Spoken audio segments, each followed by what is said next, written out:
जय जय श्री राधे श्री हरिवंश राधा वल्लभ लाल की जय हो। श्री हरिवंश महाप्रभु की जय हो। सभी संतों हरि भक्तों की जय हो। पूज्य गुरुदेव महाराज की जय हो। जय जय श्री राधे श्री हरिवंश भगवद गीता की जय हो। श्री कृष्ण भगवान की जय हो। जय श्री राधे। बहुत बहुत स्वागत है आपका हमारे चैनल संत चरित्र में। तो आइए भगवद गीता के श्लोकों को श्रवण करने का समय हो गया है। आज हम 2 श्लोकों का श्रवण करेंगे। आज हम चैप्टर 2 से श्लोक नंबर 27 और 28 यानी 27 और 28 का श्रवण करेंगे। आइए 27 श्लोक का श्रवण करते हैं। जय श्री राधे। जातस्य हि ध्रुवो मृत्युः ध्रुवं जन्म मृतस्य च तस्माद् परिहार्येऽर्थे न त्वं शोचितुमर्हसि। जय श्री राधे। भगवान श्री कृष्ण अर्जुन को बहुत अच्छी अच्छी बातें समझा रहे हैं। आप सब भी बहुत ध्यान से सुनिएगा। तो इसका अर्थ श्लोक का, जिसने जन्म लिया है उसकी मृत्यु निश्चित है और मृत्यु के पश्चात पुनर्जन्म भी निश्चित है। अतः अपने अपरिहार्य कर्तव्य पालन में तुम्हें शोक नहीं करना चाहिए। भगवान श्री कृष्ण अर्जुन को समझा रहे हैं। इसका तात्पर्य, मनुष्य को अपने कर्मों के अनुसार जन्म ग्रहण करना होता है और एक कर्म अवधि समाप्त होने पर उसे मरना होता है, जिससे वह दूसरा जन्म ले सके। इस प्रकार मुक्ति प्राप्त किए बिना ही जन्म मृत्यु का यह चक्र चलता रहता है। जन्म मरण के इस चक्र से वृथा हत्या, वध तथा युद्ध का समर्थन नहीं होता, किंतु मानव समाज में शांति और व्यवस्था बनाए रखने के लिए हिंसा तथा युद्ध अपरिहार्य हैं। कुरुक्षेत्र का युद्ध भगवान की इच्छा होने के कारण अपरिहार्य था तथा सत्य के लिए युद्ध करना क्षत्रिय का धर्म है। अतः अपने कर्तव्य का पालन करते हुए वह स्वजनों की मृत्यु से भयभीत था या शोकाकुल क्यों था? यह विधि को भंग नहीं करना चाहता था, क्योंकि ऐसा करने पर उसे उन पाप कर्मों के फल भोगने पड़ेंगे जिनसे वह अत्यंत भयभीत था। अतः कर्तव्य का पालन करते हुए वह स्वजनों की मृत्यु को रोक नहीं सकता था, और यदि वह अनुचित कर्तव्य पथ का चुनाव करे तो उसे नीचे गिरना होगा। जय श्री राधे श्री हरिवंश। आइए श्लोक नंबर 28 का श्रवण करते हैं। अव्यक्तादीनि भूतानि व्यक्तमध्यानि भारत अव्यक्तनित्यान्येव तत्र का परिदेवना।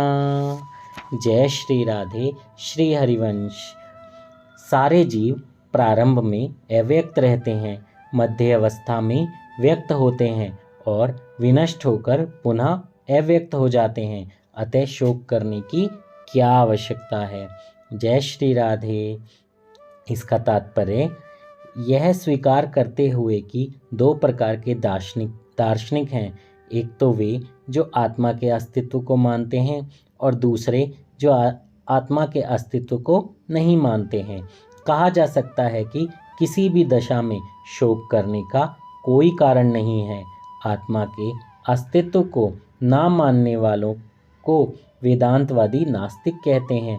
यदि हम तर्क के लिए इस नास्तिकतावादी सिद्धांत को मान भी लें तो भी शोक करने का कोई कारण नहीं है। आत्मा के पृथक अस्तित्व से भिन्न सारे भौतिक तत्व सृष्टि के पूर्व अदृश्य रहते हैं। इस अदृश्य रहने की सूक्ष्म अवस्था से ही दृश्य अवस्था आती है। जिस प्रकार आकाश से वायु उत्पन्न होती है, वायु से अग्नि, अग्नि से जल तथा जल से पृथ्वी उत्पन्न होती है। पृथ्वी से अनेक प्रकार के पदार्थ प्रकट होते हैं। यथा एक विशाल गगनचुंबी महल पृथ्वी से ही प्रकट है। जब इसे ध्वस्त कर दिया जाता है तो वह अदृश्य हो जाता है और अंततः परमाणु रूप में बना रहता है। शक्ति संरक्षण का नियम बना रहता है, किंतु कालक्रम से वस्तुएं प्रकट और अप्रकट होती रहती हैं। अंतर इतना ही है। अतः प्रकट होने या अप्रकट होने पर कोई शोक करने का कारण नहीं है। यहाँ तक कि अप्रकट अवस्था में भी वस्तुएं समाप्त नहीं होती।